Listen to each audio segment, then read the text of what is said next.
Hola, un saludo cordial y afectuoso para todos mis estudiantes de Derecho Societario. Damos la bienvenida a todos los estudiantes a este curso de Derecho Societario, en el cual abordaremos el estudio concretamente de las sociedades mercantiles. Comenzaremos este estudio hablando acerca de las nociones generales y de la teoría general de las sociedades comerciales o mercantiles. Allí comenzaremos o iniciaremos nuestro estudio a partir de lo que es el derecho de asociación establecido en nuestra Constitución Política, el artículo 333 de la Constitución Política, también como aquel fundamento constitucional que inspira del cual emerge también las sociedades mercantiles. Luego pasaremos al estudio de los contratos plurilaterales y concretamente del contrato social o el contrato generador de la sociedad. Allí hablaremos entonces de los requisitos de existencia del contrato generador de la sociedad, requisitos de validez de ese contrato y requisitos de forma o de eficacia, para luego partir e irnos más en el estudio de los requisitos o el contenido de ese contrato. Y así transitaremos en este curso de lo general a lo particular hasta que lleguemos al estudio concreto de cada uno de los tipos societarios.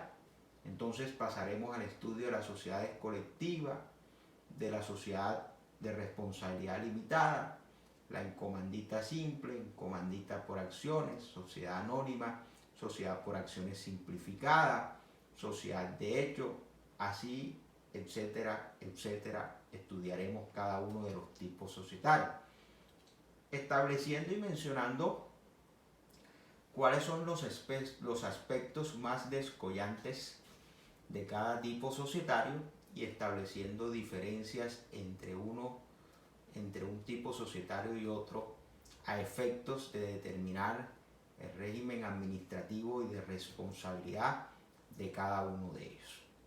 Así entonces iniciamos nuestra clase, nuestra videoclase del día de hoy, hablando entonces de el derecho de asociación como ese fundamento constitucional de lo que hoy conocemos como sociedades mercantiles.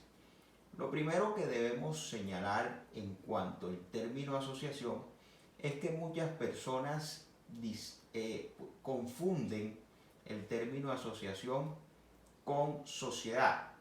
Debemos precisar entonces que cuando hablamos de asociación estamos hablando de el género, la parte general, y cuando hablamos de sociedad hablamos de una especie o de un tipo que se desprende del género, que es ese derecho de asociación. Así entonces el derecho de asociación, al ser un derecho de rango constitucional, lo hallamos en el artículo 38 de la Constitución Política Colombiana de 1991. Allí donde se encuentran también consagrados los derechos fundamentales constitucionales de primera generación. Entonces, ese derecho de asociación viene a ser un derecho fundamental constitucional de los denominados, según la jurisprudencia y la doctrina, de primera generación. Dice entonces el artículo 38 de la Carta Magna así. Fíjese que dice lo siguiente: se garantiza el derecho de libre asociación para el desarrollo de las distintas actividades que las personas realizan en sociedad. Entonces, desde la Constitución de 1991 viene garantizado para toda persona todo residente o todo ciudadano colombiano el derecho de libre asociación para el desarrollo de las distintas actividades. Importante destacar allí lo que dice la Constitución de 1991 en cuanto que este derecho constitucional fundamental está consignado para el desarrollo de distintas actividades. Luego entonces no podemos confundir el derecho de asociación con sociedad mercantil, pues el derecho de asociación viene a ser el género y la sociedad mercantil viene a ser un tipo que se desprende o una especie que se desprende de ese derecho de asociación, que es la parte general y abstracta. Entonces, a partir del derecho de asociación se desprenden muchos tipos asociativos, no solamente las sociedades mercantiles o comerciales, también se desprenden sociedades o asociaciones de carácter civil. Ahí tenemos entonces también asociaciones de carácter laboral como son los sindicatos, de carácter civil como son las ONGs, de carácter civil como son las corporaciones, tenemos también las agremiaciones y en ese sentido encontramos un sinnúmero de asociaciones. Podamos encontrar asociaciones, por ejemplo, de alcohólicos anónimos, asociaciones de madres cabezas de familia, asociaciones o gremios de ingenieros, de abogados y de distintos gremios conformados por distintos profesionales de distintos saberes. Entonces, el derecho de asociación lo consignamos como el aspecto general y la sociedad mercantil como una especie que se desprende de ese derecho de asociación. Tenemos que destacar aquí una diferencia importante entre lo que son las sociedades mercantiles y lo que son las sociedades civiles. Cuando hablamos de sociedades mercantiles, nos referimos precisamente a aquellos tipos societarios que persiguen dentro de su objeto social o con la actividad que procuran emprender un fin o un ánimo de lucro. Además de ello, debemos precisar que las actividades que va a desarrollar esa sociedad son actividades netamente mercantiles y aquellas actividades mercantiles de las que habla el artículo 20 del Código de Comercio, donde nos señala qué actividades se consideran mercantiles. En tanto que las sociedades netamente civil, a diferencia de las mercantiles, no procuran o no persiguen utilidades o un ánimo de lucro, sino que su fin es un fin más altruista. Puede que dentro de sus actividades puedan recaer o puedan verse algunas actividades de tipo comercial. Sin embargo, puede contener algunas actividades en su objeto social, puede contener algunas actividades mixtas, civiles o comerciales. En fin, cuando quiera que la preponderancia es que las sociedades civiles no persiguen ánimo de lucro y su fin es altruista. Pero cuando quiera que, y para corregir lo que había dicho anteriormente, cuando quiera que una sociedad en su objeto social mezcle actividades comerciales o civiles, según la ley se entenderá para todos los efectos que la sociedad es comercial. Y con eso preciso el comentario que había hecho anteriormente y corrijo en esos términos. Entonces, ese derecho de asociación consagrado en el artículo 38 viene a ser el fundamento constitucional de lo que hoy conocemos como sociedades mercantiles. Pero también el artículo 333 de la misma Constitución Política nos ofrece un fundamento constitucional importantísimo para lo que hoy conocemos como sociedades mercantiles. Así entonces, el artículo 333 de la Carta Magna nos señala lo siguiente y leo de manera textual. La actividad económica y la iniciativa privada son libres dentro de los límites del bien común. Para su ejercicio nadie podrá exigir permisos previos ni requisitos sin autorización de la ley. La libre competencia económica es un derecho de todos que supone responsabilidades. La empresa, como base del desarrollo, tiene una función social que implica obligaciones. El Estado fortalecerá las organizaciones solidarias y estimulará el desarrollo empresarial. El Estado, por mandato de la ley, impedirá que se obstruya o se restrinja la libertad económica. Evitará o controlará cualquier abuso que personas o empresas hagan de su posición dominante en el mercado nacional. La ley delimitará el alcance de la libertad económica cuando así lo exijan el interés social, el ambiente y el patrimonio cultural de la nación. Entonces, fíjense que este artículo 333 nos señala unos aspectos muy importantes que debemos resaltar. Lo primero de ello es que la actividad económica y la iniciativa privada son libres. Es decir, cualquier persona puede emprender una actividad económica de carácter privado. Eso es lo primero que garantiza el artículo 333. Y a eso nos referimos cuando hablamos de sociedades mercantiles, actividades económicas, en su mayoría de tipo privado. Ahora bien, también existen sociedades mercantiles de carácter público. No todas son de tipo privado, sin embargo aquí entendemos también que el constituyente quiso garantizar ese derecho de poder desarrollar una actividad económica de manera libre y por iniciativa privada, para estimular así la creación de empresas. Así entonces, fíjese que el párrafo tercero del artículo en mención o en estudio señala: la empresa como base del desarrollo tiene una función social.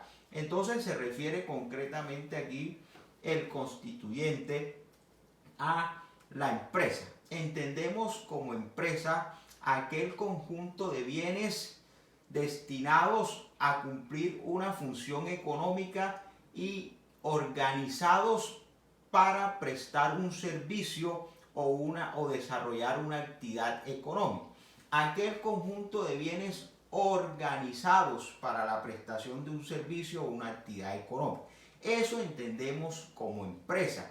Y esa empresa viene a ser también la base de la sociedad mercantil. Y esas sociedades mercantiles que se constituyen precisamente para generar empresa vienen a ser base de desarrollo y por ende tienen una función social.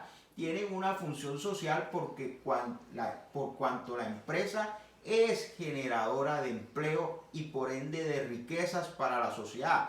Pero no solamente es generadora de empleo, la empresa también genera la prestación de un servicio, genera la explotación económica de unos bienes, prestación de servicio y explotación económica que redunda en una función social que viene a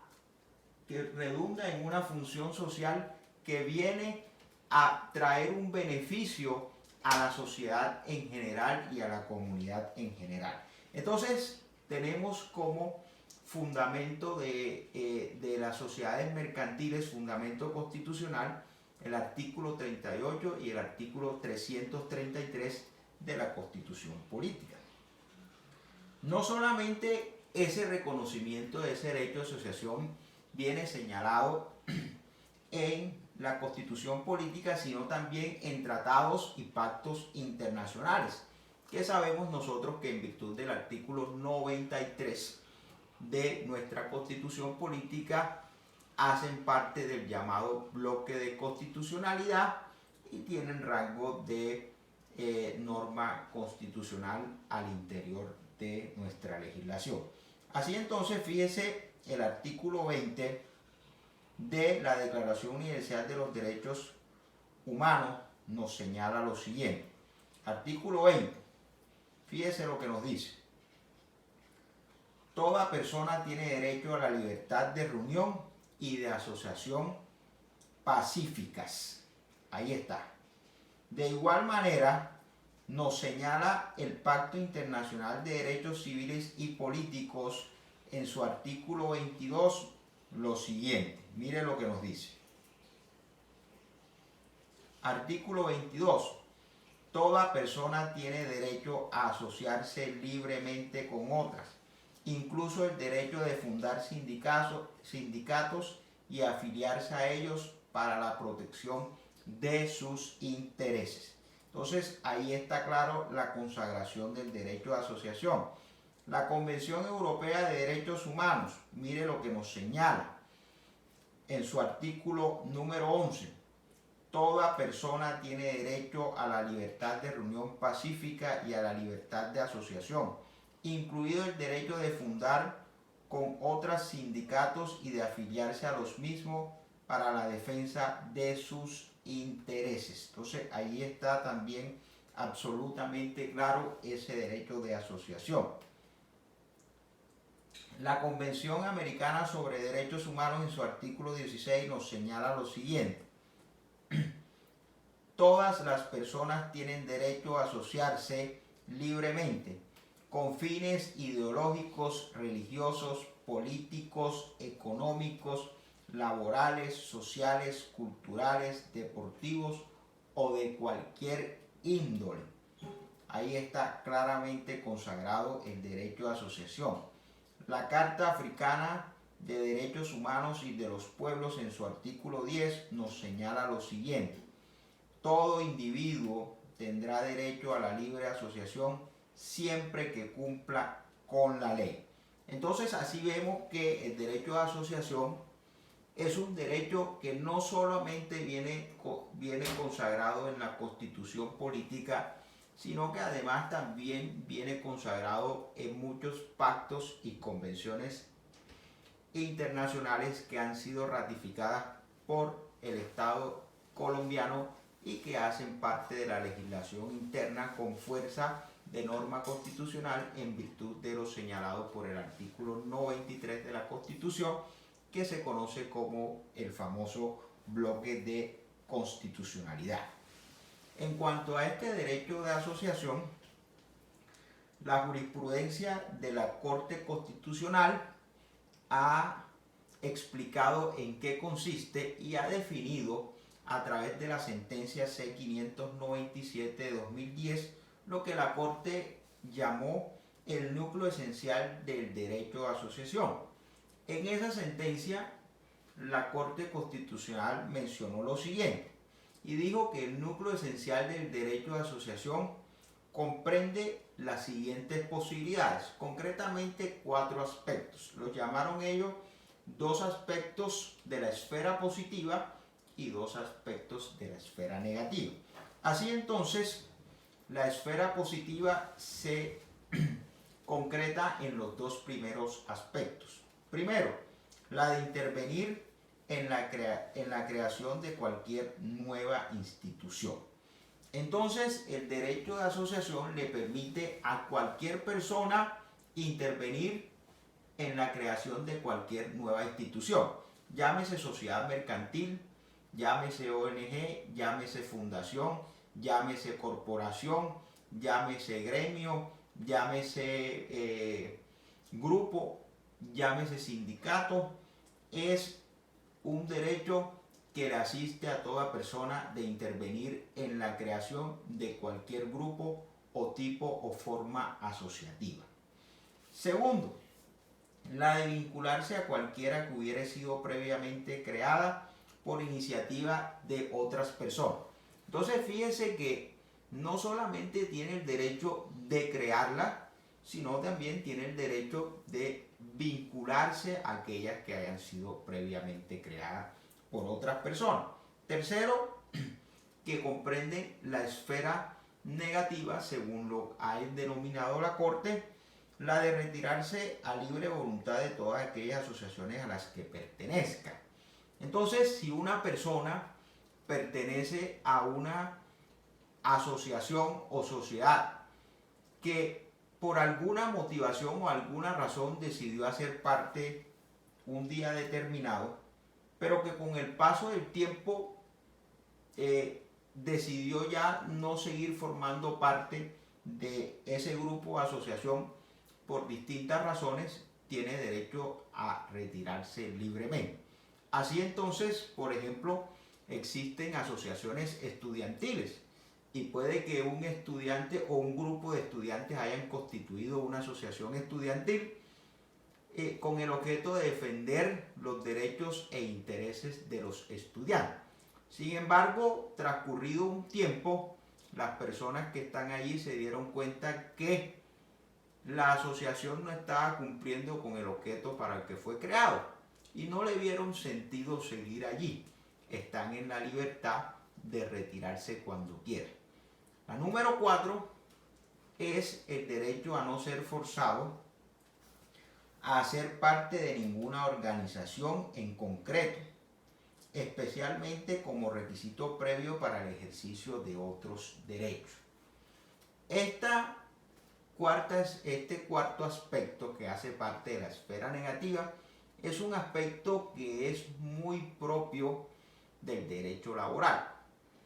Hace algún tiempo, y hay algunas malas prácticas en derecho laboral y concretamente en cuanto a los sindicatos, que hay algunos sindicatos que presionan a los trabajadores para que hagan parte de los sindicatos. E incluso cuando ellos presentan aquellos pliegos de condiciones, aquellos pliegos de negociaciones, llegan a afirmar que los beneficios obtenidos en aquella convención colectiva o en la negociación de aquellos pliegos no cobijan a los trabajadores no sindicalizados. Esa es una forma de coaccionar o de presionar a aquellas personas que por alguna u otra razón han decidido no hacerse parte de esos sindicatos, para que de esta manera pretenden privarlos de derechos que en virtud de el derecho fundamental a la igualdad igual le asisten a estas personas, pero es una manera de coaccionarlos y una coacción indebida, y es algo que no se desprende realmente del derecho de asociación ni tiene cabida en su interpretación. Entonces, ahí tenemos las dos esferas de estos dos grupos que ha señalado la Corte Constitucional en su jurisprudencia, la esfera negativa y la esfera positiva. Habiendo entonces precisado el fundamento constitucional de lo que son las sociedades mercantiles, pasemos entonces a hablar ya del contrato generador de la sociedad, y quiero que escuchen bien mis palabras porque estoy diciendo contrato generador de la sociedad. Cuando hablamos de la sociedad mercantil, no podemos de ninguna manera señalar que la sociedad mercantil es un contrato. La sociedad mercantil no es un contrato. La sociedad mercantil surge, deriva o nace a partir de la celebración de un contrato. Entonces, el contrato viene a ser el instrumento o negocio jurídico a partir del cual se genera la sociedad. Pero la sociedad, repito, no mercantil, no es un contrato. Por eso estamos hablando, y ahí el título para que lo puedan ver, contrato generador de la sociedad. Ese contrato generador de la sociedad mercantil lo encontramos nosotros concretamente en el artículo 98 del Código de Comercio. En ese artículo 98 del Código de Comercio, el artículo 98 del Código de Comercio entonces nos señala textualmente lo siguiente: por el contrato de sociedad, dos o más personas se obligan a hacer un aporte en dinero, en trabajo o en otros bienes apreciables en dinero, con el fin de repartirse entre sí las utilidades obtenidas en la empresa o actividad social. La sociedad, una vez constituida legalmente, forma una persona jurídica distinta de los socios individualmente considerados. De la definición de contrato social o contrato generador de la sociedad dada en el artículo 98, se desprenden entonces las características de ese contrato generador de las sociedades mercantiles. Entonces, tenemos que señalarlo primero y repito lo dicho anteriormente. La sociedad mercantil es producto o deriva de un contrato. Esos contratos son unos contratos especiales denominados contratos plurilaterales. Normalmente cuando nosotros estudiamos la teoría general de los contratos, encontramos que gran parte de los contratos son los llamados contratos bilaterales, siendo el más importante de ellos el contrato de compraventa. Pero aquí en materia mercantil encontramos otro tipo de contratos, que son los denominados contratos plurilaterales, también conocidos como los contratos de colaboración empresarial. Entre ellos tenemos, por ejemplo, el joint venture y tenemos los contratos generadores de sociedades, entre otros contratos de colaboración empresarial, solo por mencionarles unos ejemplos. Entonces, lo primero que tenemos que señalar es la diferencia existente entre contratos bilaterales y contratos plurilaterales. Cuando hablamos de contratos bilaterales, tenemos que entender que los contratos son bilaterales en razón a sus prestaciones. Y cuando hablamos de prestaciones, estamos hablando a lo que se obligan las partes. Y entendemos que las partes se obligan a dar, a hacer o no hacer. En ese orden de idea, tenemos que entender que son contratos bilaterales, según lo ha señalado la doctrina y la jurisprudencia, aquellos que tienen prestaciones recíprocas o encontradas. Me explico mejor. Entendemos por contratos bilaterales aquellos que tienen esas prestaciones que se encuentran unas con otras. Y pongo un ejemplo para ser sencillo y entender esto de los contratos bilaterales. Vámonos al contrato más conocido por todos nosotros, el contrato de compraventa. El contrato de compraventa es un contrato bilateral y es un contrato bilateral porque existen prestaciones encontradas. ¿Cuáles son las prestaciones? Por un lado tenemos la prestación del vendedor y por otro lado tenemos la prestación del comprador. Entonces la prestación del vendedor se encamina a su interés por vender el producto o artículo, y en tanto la prestación del comprador se encamina al interés por adquirir el artículo que está ofertando o vendiendo el vendedor. En ese orden de idea, para que exista contrato, tienen que coincidir esas prestaciones, encontrarse una con otra. En otras palabras, debe el vendedor querer vender y el comprador querer comprar. Cuando esas dos prestaciones o voluntades se encuentran, entonces hablamos que hay contrato. Porque si el comprador quisiese comprar, pero el vendedor no quiere vender, no se encuentran las prestaciones y no hay contrato. No existe contrato.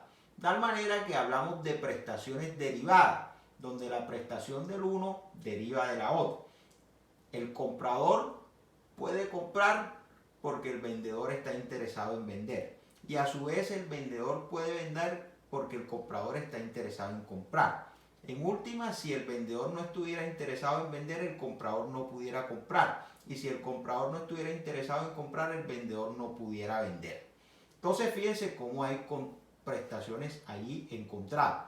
Por otro lado, cuando hablamos de los contratos plurilaterales, la plurilateralidad de los contratos no tiene nada que ver con las partes. es un tema de la naturaleza de la prestación. Mientras que en los contratos bilaterales tenemos prestaciones encontradas, en los contratos plurilaterales no tenemos prestaciones encontradas. Escúcheme bien, no tenemos prestaciones encontradas. Lo que tenemos allí es la persecución de un fin u objetivo común a todas las partes. Así, en el contrato, por ejemplo, generador de las sociedades, lo que persiguen todas las partes y el fin común a todas las partes viene señalado en el artículo 98, dice, con el fin de repartirse entre sí las utilidades obtenidas en la empresa o actividad social. Entonces, cuando hablamos del contrato generador de las sociedades, que es un contrato plurilateral, hablamos de un contrato donde dos personas o más realizan unos aportes, y esos aportes pueden ser en dinero, en especie, o en industria o trabajo.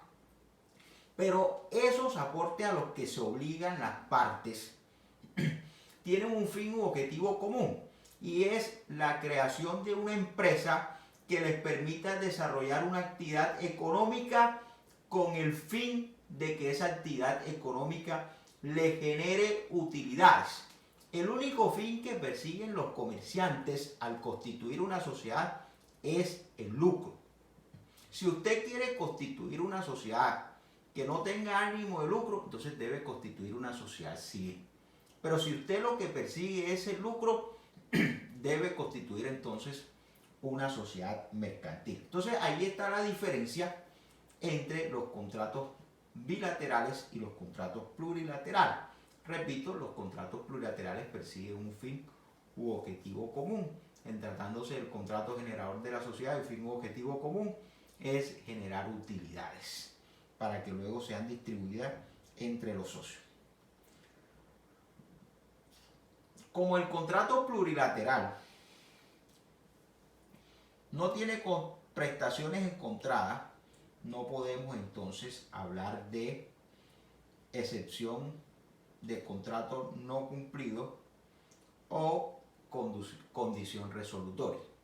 La excepción de contrato no cumplido y la condición resolutoria son propias de los contratos bilaterales. Me explico entonces mejor respecto a estas dos excepciones. La excepción resolutoria es aquella que puede solicitar la parte a quien le han incumplido para que el juez resuelva el contrato, o la excepción de contrato no cumplido es aquella que puede alegar una de las partes cuando quiera que quien estaba en el deber de cumplir primero no cumplió. Así, por ejemplo, en el contrato de compraventa, según el Código Comercial, quien debe cumplir primero es el vendedor y entregar la cosa. Entonces, si el vendedor, quien está llamado por ley a cumplir primero, no cumple con su prestación de dar la cosa, no está obligado entonces el vendedor a su prestación de pago. Y ahí la prueba reina. La prueba reina en un litigio, eso se define por quien estaba en la obligación según la ley de cumplir primero. Así, si entonces la persona que estaba obligada a cumplir primero no cumple la otra y demanda a la otra persona, en este caso al vendedor, el vendedor puede excepcionar la excepción de contrato, puede excepcionar por contrato no cumplido. Y ello implica que decirle al juez, señor, yo estaba legalmente facultado para no cumplir, por cuanto él debió cumplir primero e incumplió. Y si él incumplió, luego entonces yo no estaba obligado a cumplir. Pero en los contratos plurilaterales no sucede así. Y no sucede así porque, repito, en estos contratos no hay prestaciones encontradas. Todas las personas tienen un fin u objetivo común. Las personas que se asocian suscriben un contrato de sociedad con la sociedad. Entonces, si la sociedad es constituida por los señores Hugo, Paco y Luis, el señor Hugo no firma un contrato con el señor Paco y con el señor Luis. El señor Hugo firma un contrato con la sociedad a constituir. El señor Paco firma un contrato con la sociedad a constituir y el señor Luis firma un contrato a favor o con la sociedad a constituir. De tal manera que no existe un vínculo obligacional o contractual entre los asociados, porque ellos no se obligan entre sí, ellos se obligan para con la sociedad. En ese orden de ideas, mire lo que dice los artículos 865 y 104 del Código de Comercio. Mire lo que dice. Vamos a leer primero el 865 para ver qué nos dice. El 865 nos dice negocios jurídicos plurilaterales. Y dice, en los negocios jurídicos plurilaterales, el incumplimiento de alguno o algunos de los contratantes no liberará de sus obligaciones a los otros, a menos que aparezca que el negocio se ha celebrado en consideración a tales contratantes o que sin ellos no sea posible alcanzar el fin propuesto. Entonces, la primera regla que establece este artículo 865 es que en este tipo de contratos, es decir, los contratos o negocios jurídicos plurilaterales, el incumplimiento de alguno o algunos de los contratantes no libera de sus obligaciones a los otros. Por eso decimos que aquí no existen excepciones de contrato no cumplido y yo no puedo decir, es que como él no cumplió con su prestación, yo tampoco cumplo. No, repito, si los señores Hugo, Paco y Luis se comprometieron con la sociedad y el señor Hugo concretamente se comprometió a dar 100 millones de pesos, el señor Paco se comprometió a entregar un bien inmueble y el señor Luis se comprometió a pagar un aporte de industria o trabajo. Nótese que cada uno se comprometió para con la sociedad a prestaciones distintas. El primero a una suma de dinero, el segundo a entrega de un bien inmueble y el tercero a realizar un aporte de trabajo. Entonces fíjense que son prestaciones distintas y se comprometen para con la sociedad. Entonces, si el señor Luis no cumple con el pago de su aporte de industria o trabajo, los señores Paco y Hugo no pueden decir, que como Luis no cumplió, yo tampoco cumplo. No, señor, porque es que los señores Paco y Hugo no contrataron con Luis, ni tienen un documento contractual con Luis. Y aquí debemos entender que los contratos surten efectos interpartes. Fíjese que la ley señala que los contratos son ley para las partes, Pero si los señores, el señor Hugo firmó un contrato fue con la sociedad, el señor Paco firmó un contrato con la sociedad y el señor Luis firmó un contrato con la sociedad, el efecto de ese contrato interpartes es para con la sociedad, de tal manera que al no haber constituido o celebrado contrato entre ellos, no puede exigirse el cumplimiento de obligaciones de otro, quien está legitimado en la causa por activa para solicitar el cumplimiento de lo convenido en el contrato es la sociedad que nacerá con una persona jurídica, es quien puede demandar de ese socio incumplido el cumplimiento de sus prestaciones. Entonces, no puede alegarse, y está claro que no puede alegarse la excepción de los contratos no cumplidos o la excepción resolutoria. Mire lo que dice para reafirmar esto el artículo 104 del Código de Comercio. Mire lo que dice.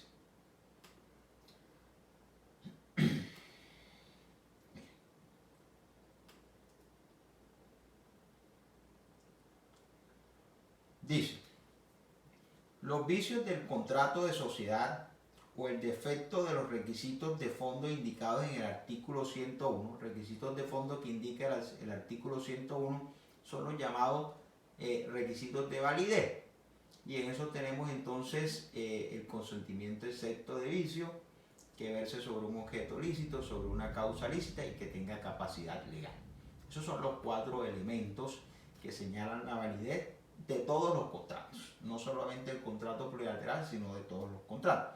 Y entonces dice: los vicios del contrato de sociedad o el defecto de los requisitos de fondo indicados en el artículo 101 afectarán únicamente la relación contractual o obligación del asociado en quien concurra.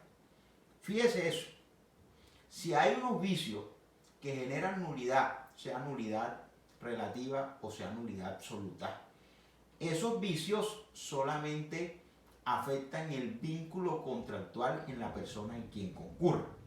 Habíamos visto en el artículo anterior, que habíamos visto anteriormente, el 865, habíamos visto lo siguiente. Fíjese que, y se nos pasó, el 865 dice que la única forma que el incumplimiento de uno de los socios afecte el negocio jurídico es que aparezca que el negocio se ha celebrado en consideración a tales contratantes o que sin ellos no sea posible alcanzar el fin propuesto.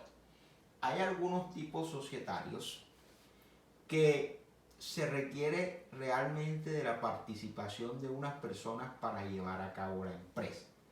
Es el caso, por ejemplo, de las llamadas sociedades comanditas, donde hay 2 tipos de socios, unos llamados gestores o colectivos y otros llamados comanditarios o capitalistas.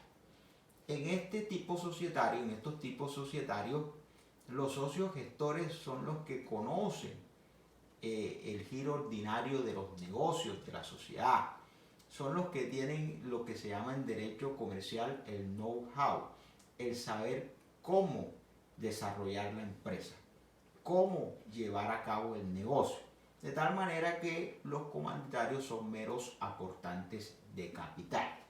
Entonces, pongamos un ejemplo, y con todo este tema del coronavirus, y con todo este tema de la competencia que existe entre las naciones y los distintos laboratorios por el desarrollo de una vacuna contra el coronavirus, supongamos que en una sociedad, en esa sociedad que hemos venido hablando, conformado por los señores Hugo, Paco y Luis, el señor Hugo es un científico reconocido y el señor Hugo entonces encontró la famosa cura y desarrolló la famosa vacuna para el coronavirus. Y está atrás los señores Paco y Luis que le dicen: Hugo, este es el descubrimiento del siglo y con esto nosotros este descubrimiento debemos explotarlo económicamente y aquí hacemos una fortuna. Pero el señor Hugo, que ha sido una persona dedicada a la ciencia y que toda la vida ha vivido de la ciencia, dice: sí, es cierto, pero yo no tengo el capital económico para producir en masa esa vacuna. Señores Paco y Luis le dicen: no te preocupes, nosotros aportamos el capital.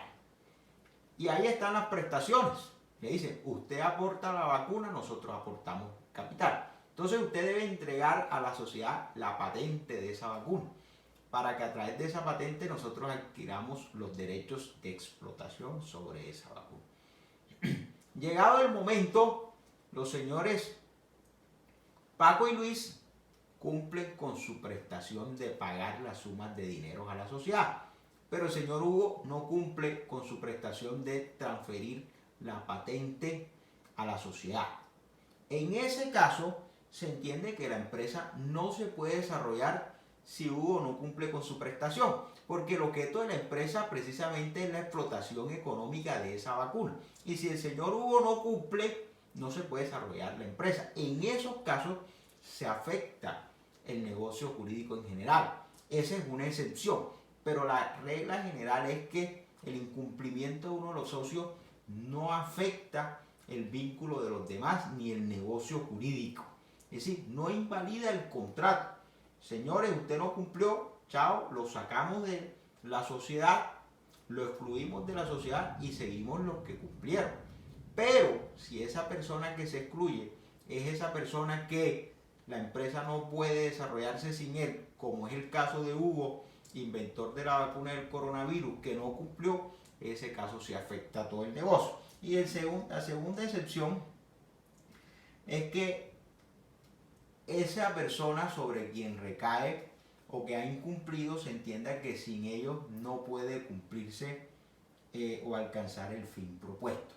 Es el mismo caso, sin Hugo no se puede alcanzar el fin propuesto porque el fin era explotar la vacuna y si no hay traspaso de la patente de la vacuna no se puede explotar. Entonces aplica el mismo ejemplo. Entonces miremos ahora sí lo que dice el artículo 104 del Código de Comercio.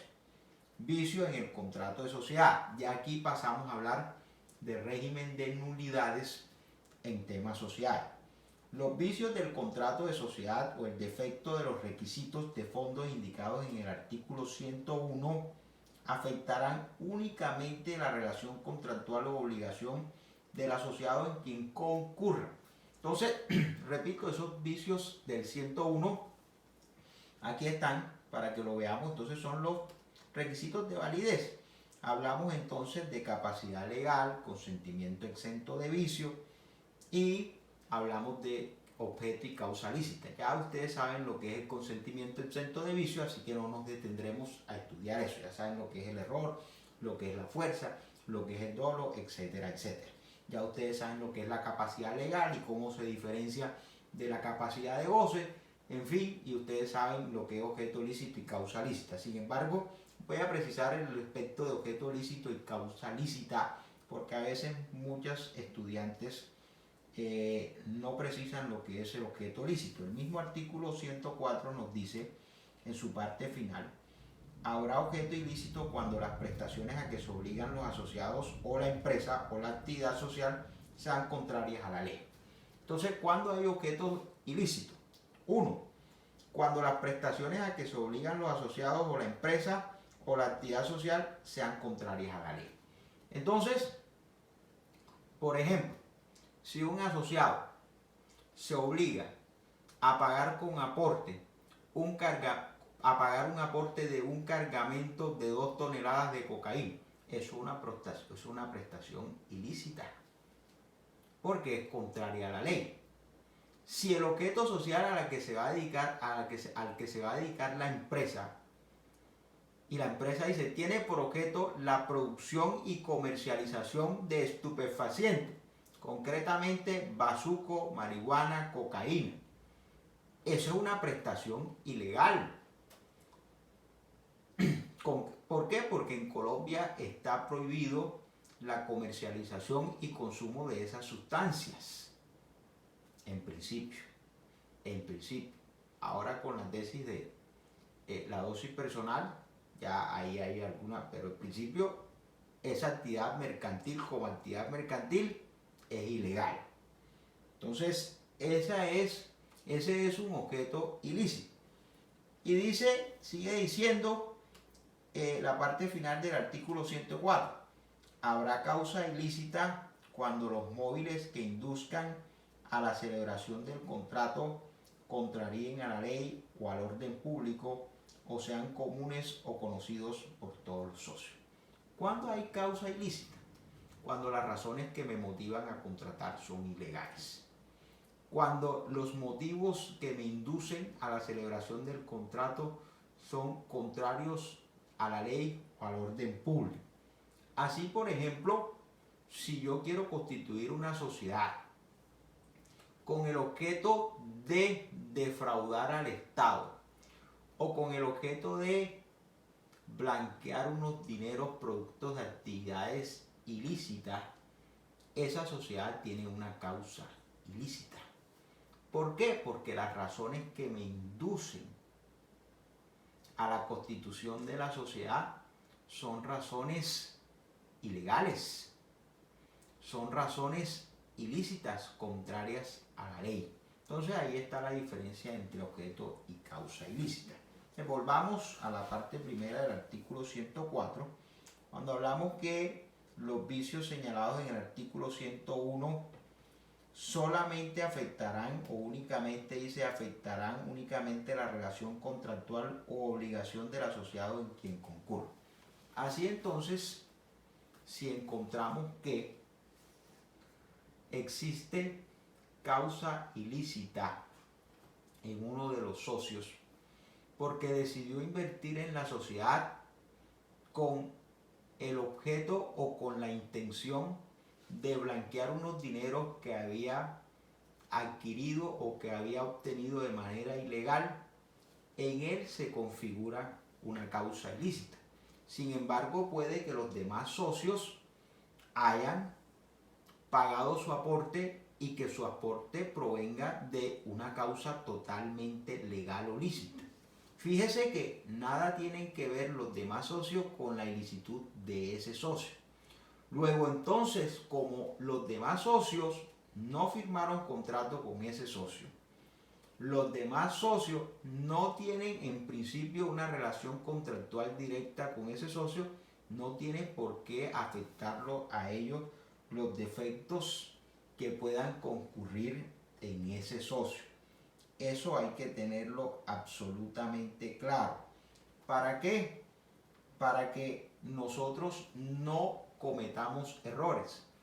Es muy común que en procesos judiciales penales, cuando se entiende que en una sociedad han entrado dineros productos del narcotráfico, es común que la fiscalía salga a hacer expropiación de dominio de los bienes de esa sociedad, sin entender que esas nulidades o esos defectos no afectan a todos los socios.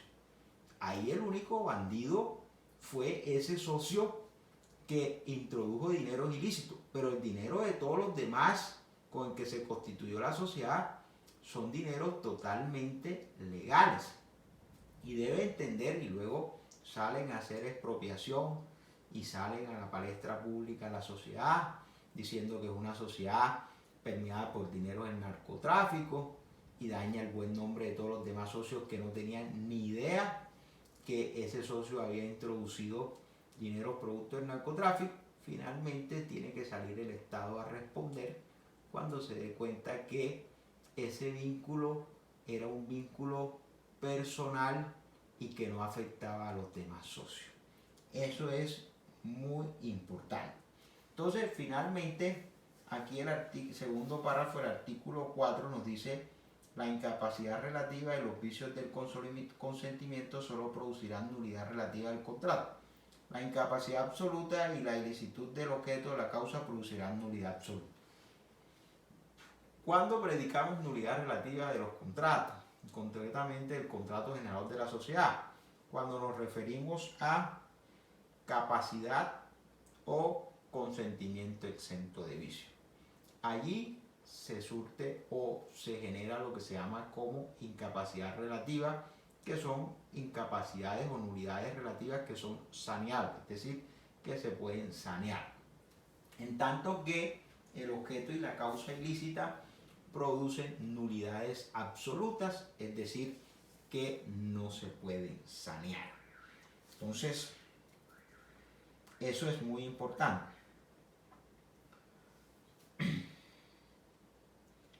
Miremos los artículos 106 y 107 del mismo Código de Comercio.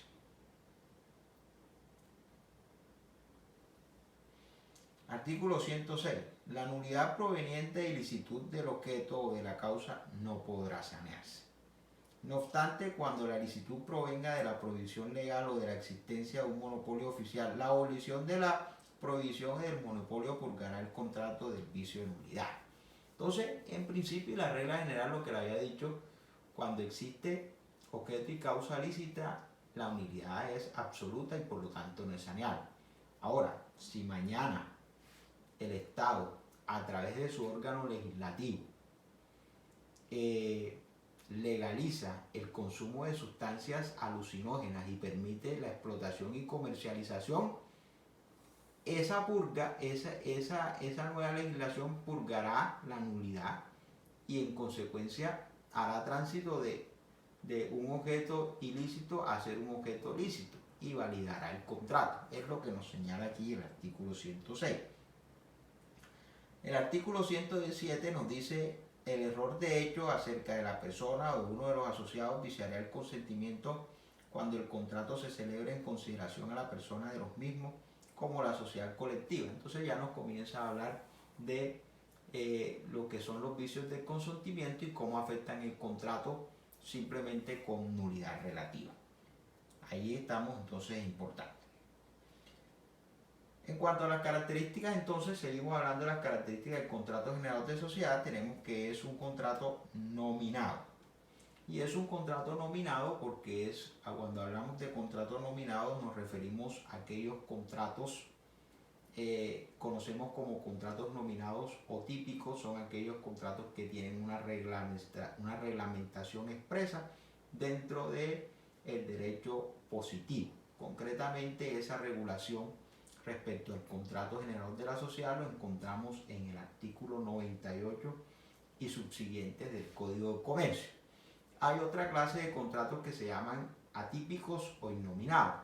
Son contratos que no tienen una reglamentación expresa en la normatividad positiva, en el derecho positivo o en un código determinado. Eso no quiere decir que no estén reglamentados por el Estado colombiano. En Colombia toda la actividad contractual está reglamentada. Algunas de manera expresa, que son los que llamamos contratos típicos o nominados, y otros de manera no tan expresa, sino general, que son los que llamamos contratos atípicos e innominados. Pero cuando digo que todos están regulados es porque todos los negocios jurídicos están regulados, porque todos los negocios jurídicos deben recaer sobre un objeto y sobre una causa lícita. También toda persona que celebre un contrato en Colombia tiene que tener capacidad legal y tiene que prestar su consentimiento, y ese consentimiento tiene que estar exento de eso. Entonces, desde ese punto de vista, todos los contratos de manera general están regulados por el derecho colombiano. El contrato generador de la sociedad es un contrato plurilateral.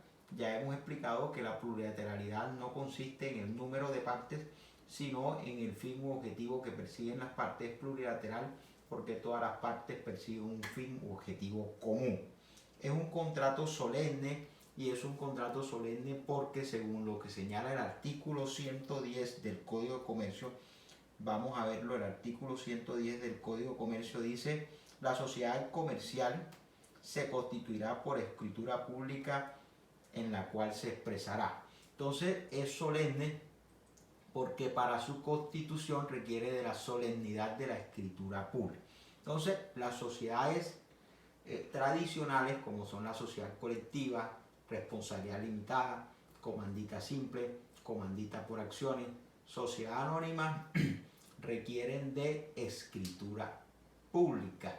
Hay una excepción a eso, que es la sociedad por acciones simplificada, esa sociedad que yo la he llamado el hijo menor. Ustedes saben que en una familia los hijos menores tienen unos privilegios que no se le dan a los mayores. Entonces, esta es la menor de todas las sociedades porque es una sociedad nueva que nace a partir de una ley del 2008, así que es una sociedad que a fecha de hoy tiene escaso, va a cumplir 12 años, tiene 12 años, y es un tipo societario realmente nuevo. Ese es el hijo menor y es el hijo consentido del legislador. En ese orden de ideas, a la sociedad por acciones simplificadas se le permite o se le otorgan unos beneficios que no se le otorgan a los demás tipos societarios, a los hermanos mayores. Por ejemplo, la sociedad por acciones simplificadas, dentro de esos beneficios es que se puede constituir por documento privado o por acto unilateral. Pero ojo, ese documento privado, esa constitución por documento privado solamente es posible si no median aportaciones de bienes sujetos a la solemnidad de la escritura pública.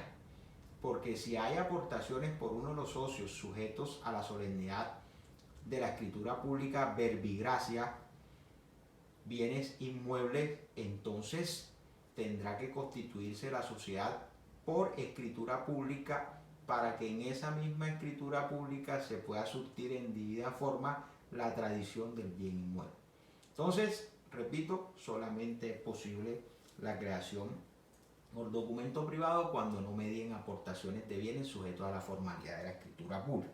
De resto, todas las sociedades deben constituirse por escritura pública, por eso hablamos que es un contrato solemne. Es un contrato oneroso. ¿Y por qué es un contrato oneroso? Porque según señala el artículo 98, dos o más personas se obligan a hacer un aporte en dinero, en trabajo o en otros bienes apreciables en dinero. Entonces, la persona tiene que dar algo, no llega a ser parte de una sociedad gratuitamente. Tiene que obligarse a dar algo, sea dinero, sea trabajo o sea bienes apreciables en dinero. Eso es muy importante porque los bienes sujetos de aportación tienen que ser bienes susceptibles de cuantificación económica. Si un bien no es susceptible de cuantificación económica, no se puede recibir como una aportación porque entonces no podemos determinar a qué valor asciende la aportación del socio. Tiene que ser un bien que sea susceptible de aportación económica. Es un contrato principal y es un contrato principal porque no necesita de otro contrato para subsistir.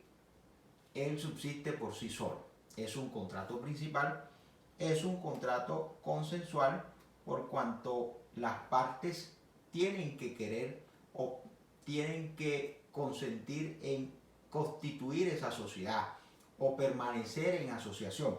Es lo que ha llamado la doctrina el animus societatis. Animus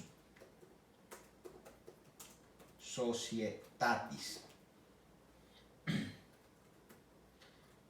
Espera el correo aquí. Animus societatis. Eso es lo que ha llamado la doctrina y ese viene a ser entonces un requisito de existencia del contrato social. El artículo 98 en la parte final nos dice: la sociedad, una vez constituida legalmente, forma una persona jurídica distinta de los socios individualmente considerados. Esto es muy importante porque esta es una de las principales razones por las cuales las personas constituyen sociedades. Este es el atractivo más importante de la sociedad. Bueno, digamos uno de los más importantes porque realmente también un atractivo importante el ánimo de lucro. Pero lo que también llama mucho la atención a las personas es el hecho que la sociedad, una vez constituida legalmente, y esto es importante, esta advertencia o este señalamiento que hace la ley, que la sociedad una vez constituida legalmente, y entendemos legalmente conforme lo señala el artículo 110 que acabamos de leer, es decir, cuando se haga con el cumplimiento de todos los requisitos de ley e incluso se constituya por escritura pública, dice, forma una persona jurídica distinta de los socios individualmente considerados. Entonces, cuando se constituye la sociedad atendiendo a todos los requisitos de existencia, atendiendo a todos los requisitos de validez y atendiendo a todos los requisitos de forma o de eficacia, tenemos entonces el nacimiento de una persona jurídica distinto de los socios individualmente pensados. El concepto de persona para algo meramente civil o para algo extrajurídico entendemos que la persona natural es aquella persona de carne y hueso.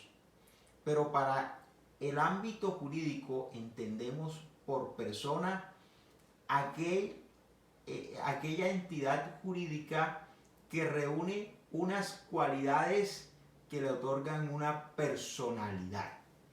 ¿Cuáles son esas cualidades que le otorgan una personalidad? El nombre, el estado civil, la identificación, el domicilio, el patrimonio. Esas son algunas cualidades que le dan a ese ente llamado persona algo que se denomina personalidad. Entonces, según el derecho, las personas pueden ser naturales o personas jurídicas. Y esas personas jurídicas pueden ser a su vez personas jurídicas de derecho privado y personas jurídicas de derecho público. Son personas jurídicas de derecho privado aquellas que nacen o surgen o se constituyen a partir de iniciativa privada, y son de derecho público aquellas que nacen a partir de iniciativas públicas a través de un decreto o una ley que las crea. Entonces, en ese orden de ideas, es importante que la sociedad, una vez legalmente constituida, constituye una persona jurídica distinta de los socios. Y aquí entramos a ver la teoría acogida por muchos doctrinantes, que es la teoría de la ficción, para definir la persona jurídica. ¿Qué es una persona jurídica? Es una ficción, dice esta doctrina o esta tesis, es una invención del legislador, donde le da a un ente jurídico incorpóreo las cualidades o atributos de la personalidad. Entonces, una persona jurídica tiene un nombre que conocemos como razón social, tiene un número de identificación que conocemos como NIT, número de identificación tributaria, tiene capacidad legal, porque puede ejercer derechos y contraer obligaciones a nombre propio. Tiene un domicilio, que es el lugar donde va a desarrollar sus actividades, y tiene un patrimonio. Entendemos por patrimonio según los contadores, es activos menos pasivos. Es decir, usted coge sus activos y le resta sus pasivos, que son sus deudas o obligaciones, y ese resultado de su patrimonio. En otras palabras y en términos coloquiales y sencillos, dice un dicho popular: quien sabe lo que debe, sabe lo que tiene. ¿Cuál es su patrimonio? Realmente lo que usted puede decir que es suyo y que no se lo debe a nadie. Pero si usted tiene una casa, un carro, una finca y los debe todo al banco, eso no es suyo. Eso es del banco. Pasa a ser suyo cuando usted lo haya pagado. Eso sí ingresa a su patrimonio. Pero mientras tanto, usted lo que tiene es una suma de pasivos y de obligaciones pendientes de pago. Entonces, como dicen por ahí, no todo lo que brilla es oro. El patrimonio es realmente lo que usted no le debe a nadie. Eso es importante. Esa persona jurídica que nace es una persona que va a tener una entidad jurídica, una personalidad. De tal manera que esa persona jurídica va a entrar a negociar y a desarrollar el objeto social de la sociedad a nombre propio. ¿Eso qué indica para los socios? Indica que en principio su obligación para con los terceros que negocien con la sociedad no será directa. Ellos no tendrán ningún vínculo en principio obligacional con esas personas. Esas personas no contratan con ellos, sino con la sociedad. Y digamos que la garantía o los fondos que van a responder por esas obligaciones es el patrimonio de la sociedad y no el patrimonio en principio personal de los socios. ¿Por qué? Porque para eso se constituye el patrimonio de la sociedad, y el patrimonio de la sociedad se constituye a partir de las aportaciones que hacen los socios, y ahí entonces se constituye lo que llamamos el capital social, que una vez inicia la sociedad, capital social es igual a patrimonio. Es igual a patrimonio porque cuando nace la persona jurídica y los socios Hugo, Paco y Luis, cada uno aportó 200 millones de pesos, tenemos que el capital social es de 600, e igual es su patrimonio al inicial, porque al iniciar puede que la sociedad no tenga deuda, entonces patrimonio igual a capital. Pero cuando comienza a desarrollar su objeto social y comienza a negociar, puede que el patrimonio aumente o disminuya. Si le va bien y obtiene utilidades, su patrimonio va a aumentar. pero si tiene por el contrario pérdidas, su patrimonio va a disminuir y puede que su patrimonio llegue a ser inferior al capital. El capital va a ser 600 porque es el capital pagado. Y ya más adelante vamos a hablar de las aportaciones y en una próxima sesión le explicaré bien este tema de las aportaciones y cómo se divide el capital entre capital autorizado, capital suscrito y capital pagado para que vayamos entendiendo, y explicaré mejor esto del patrimonio. Lo que quiero decir entonces, y volviendo a la importancia que tiene la persona jurídica, es que esa seguridad que me da a mí que cuando constituyo una sociedad, no, en principio no respondo con mi patrimonio directamente, ni estoy obligado directamente. Quien se compromete es esa persona jurídica y responde con su patrimonio. Ya más adelante veremos en cada tipo societario el régimen de responsabilidad de los socios de uno, y veremos que hay algunos socios que comprometen directamente su responsabilidad con las operaciones sociales, como es el caso de los gestores en la sociedad en comandita, y algunos de manera subsidiaria, como es el caso de los colectivos. Pero eso lo explicaremos cuando abordemos ya el tema de cada tipo societario y expliquemos el régimen de responsabilidad de cada uno de esos tipos societarios. Entonces, ya hemos visto que la sociedad, una vez legalmente constituida, viene a ser una persona jurídica, y esa persona jurídica puede ser de derecho público, derecho privado. Esa persona jurídica es un ente autónomo y tiene una autonomía presupuestal e independencia patrimonial, por cuanto ese patrimonio es independiente del patrimonio de los socios. ¿Es un sujeto de derecho? Claro que sí, es un sujeto de derecho porque ya explicamos que tiene capacidad legal. Puede ser demandado y él puede demandar, puede ejercer derechos y contraer obligaciones. Esa nueva persona se constituye para desarrollar una actividad comercial, y esas actividades comerciales las encontramos entonces nosotros en el artículo 20 del Código de Comercio, cuando nos señala lo siguiente.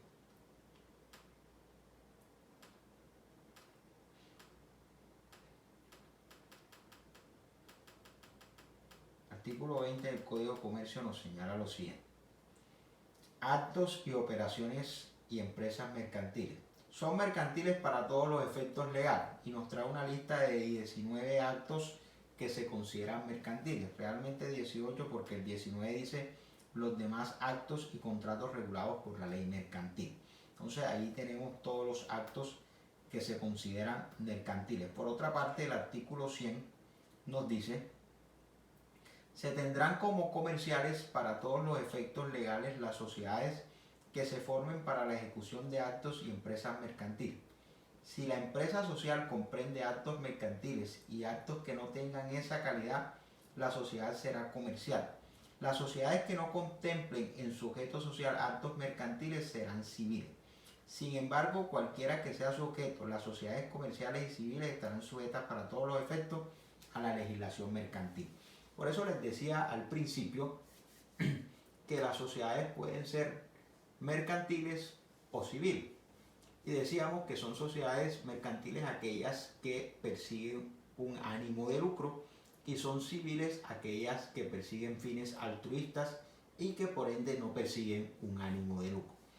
Pero señala el artículo 100 que cuando una sociedad contenga en su objeto social, y entendemos, explicaremos más adelante, pero entendemos como objeto social el conjunto de actividades económicas o comerciales a las que se va a dedicar la sociedad.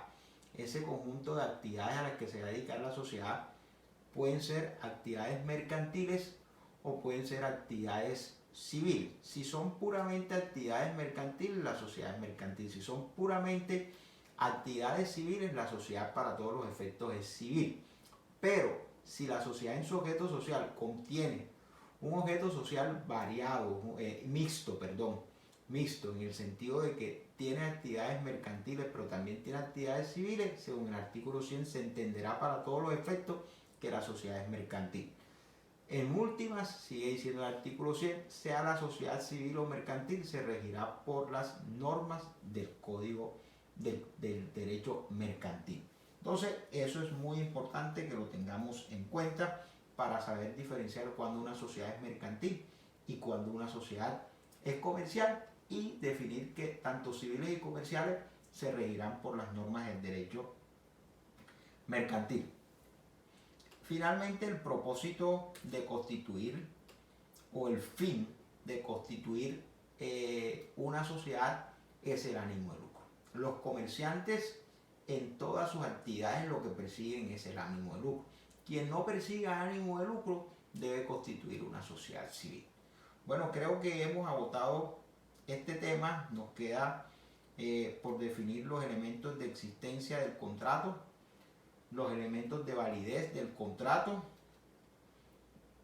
y los elementos formales o de eficacia del contrato.